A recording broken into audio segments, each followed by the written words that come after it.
Peak by Roland Smith. The twins. The judge told us there was a swarm of reporters waiting in front of the JDC and we would have to leave the back way. My father was the first to go.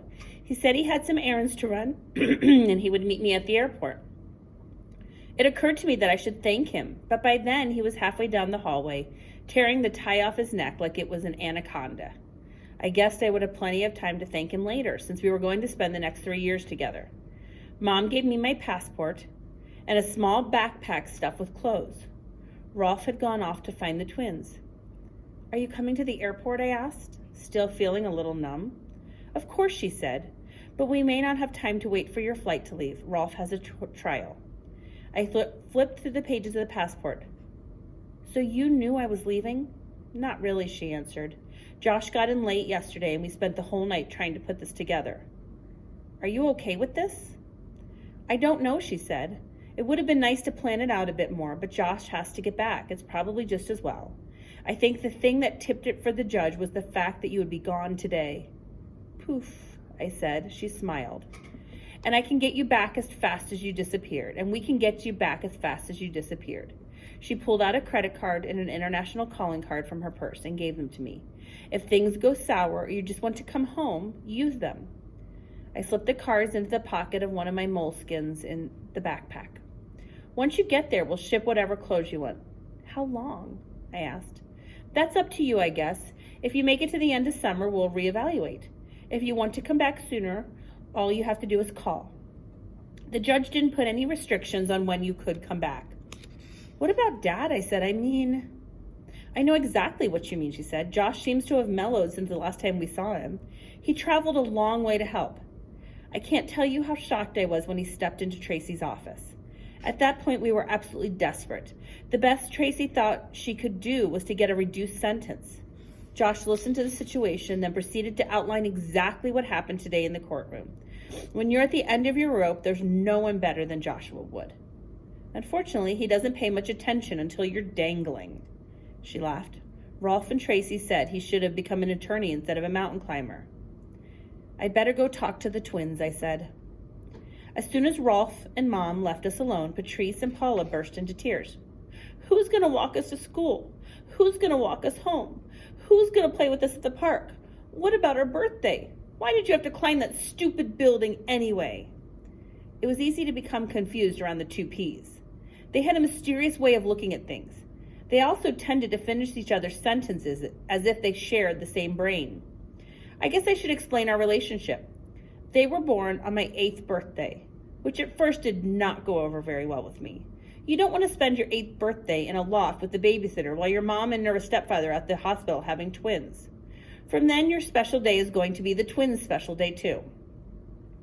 It took me a good 2 years, but the twins finally won me over. They were brilliant, hilarious little peas and worshipped the ground I walk on, which really helped. They had a full-time nanny for the first few years, and I started spending so much time with them, Mom and Rolf let her go.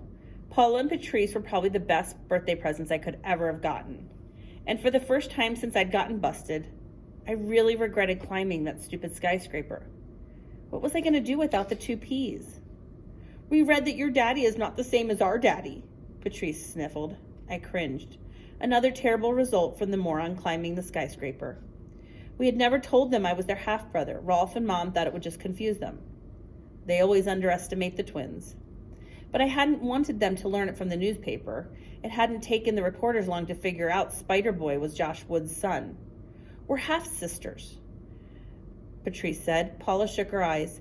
"I already explained that to you. 1/2 plus 1/2 equals 1. That's a whole. Together we are his whole sister." "Oh, that's right," Patrice said. "I forgot." I told you they had a mysterious way of looking at things. "We always wondered why your last name was different from our last name," Paula said. "I thought it was because we were twins and you weren't. Some kind of name rule. When Mom and Dad got married, I kept Mom's maiden name, Marcello. Rolf offered to adopt me legally, but I passed. I liked my last name and didn't want to change it. And I didn't like Rolf all that much. There was nothing the matter with him, really. It's just that he wasn't my real father. More on that later." "You're going to Thailand," Patrice said. "Where they make these," and she pulled my necktie. "Not quite. Thailand is a country in Southeast Asia, just south of China." "When will you come back?" Paula asked. "I'm not sure," I said. Will you be here for our birthday? Birthdays, Patrice corrected. Will you? I hope so, I said, but it costs a lot of money to fly from Thailand to New York. We have money, $64.35. Paula shook her head. $64.47. Is that enough? Maybe, I said. Look, I'm going to miss you, and I want you to write me lots of letters. We promise, they said in unison. Mom and Rolf came back into the room. We'd better get going, Rolf said. Rolf pulled up to the departure curb at the airport, and we all got out. Mom started crying, and when the twins saw her crying, they started crying. I gave them a group hug. As I held them, I glanced at Rolf. He was standing off to the side, awkwardly as usual, and I realized I was going to miss him too. I gently untangled myself from the girls and walked over to him. I'm sorry about all the trouble, I said. Rolf put his hand on my shoulder and smiled. It's going to be pretty boring without you around. Take care of yourself and don't hesitate to use those cards. He looked at Mom and the twins, and for the first time ever, I saw tears in his eyes. We're going to miss you.